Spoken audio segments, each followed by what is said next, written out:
ரேகாவுக்கு ஒரு ஆண் குழந்தை பிறந்தது. ஆனால் அக்குழந்தைக்கு 2 கைகளும் இல்லை. இதை கண்ட உறவினர்கள், இந்த குழந்தையை வளர்ப்பது மிகவும் கடினம், இதை அனாதை ஆசிரமத்தில் விட்டுவிடு, இல்லை என்றால் உன் வாழ்வு முழுவதும் கஷ்டப்பட வேண்டி வரும் என்று பலவாறு கூறி வற்புறுத்தினர்.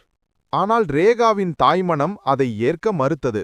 நான் என் குழந்தையை எங்கும் விடமாட்டேன், இதை நானே வளர்த்து ஒரு முடிசூடா மன்னனாக்குவேன் என்று உறுதியுடன் கூறினாள்.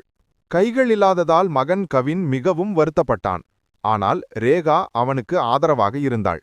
ஒருநாள் கவின் கால்களால் ஓவியம் வரைவதில் மிகுந்த ஆர்வம் காட்டினான். அவனது திறமையை ரேகா பார்த்தாள். அதை கண்ட ரேகா மிகவும் மகிழ்ந்தாள். மகனுக்குத் தேவையான அனைத்து உதவிகளையும் செய்தாள்.